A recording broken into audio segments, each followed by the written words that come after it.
Building होगी या कुछ होगा, उसको मतदेय स्थल बूथ कहा जाता है।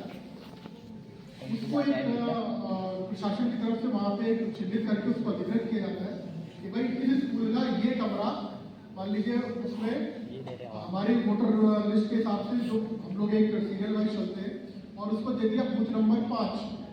अब कोई गांव है, मान लीजिए धनौरा, वहाँ पर बूथ नंबर प्राथमिक विद्यालय बूथ नंबर 5 है, वो उस विद्यालय का एक कमरा जो है वो डेजिग्नेट कर दिया जाएगा।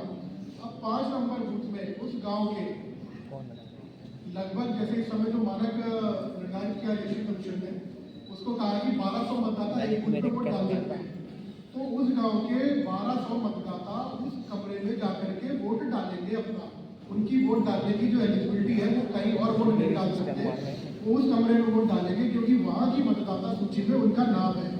आप ये कहें कि मेरा तो मतदाता सूची में नाम है लेकिन आप दूसरे बूथ में वोट डालने चले गए, तो आप वोट नहीं कर पाएंगे। आपको वोट वही करना है जहाँ की मतदाता सूची में आपका नाम है। अब मतदाता सूची में नाम आने के लिए आपको क्या करना है? 2 तरीके हैं। एक तो हमारे BLO जो है वो घर घर जा करके आपसे पूछते भी है, जब समरी डिवीजन उसको बोलते हैं, स्पेशल समरी डिवीजन होता है। ये हाउस टू हाउस जा करके BLO आपसे पूछते हैं आपके परिवार से कि भाई आपके परिवार में कोई 18 साल की उम्र का ऐसा व्यक्ति है जिसका वोट नहीं बना है, तो एक फॉर्म 6 होता है, फॉर्म 6 आपको भरना होता है।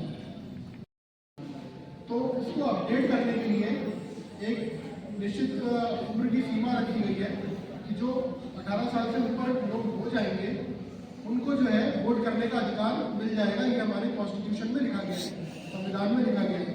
तो जैसे ही आप 18 साल के होते हैं, आप जो है वोट डालने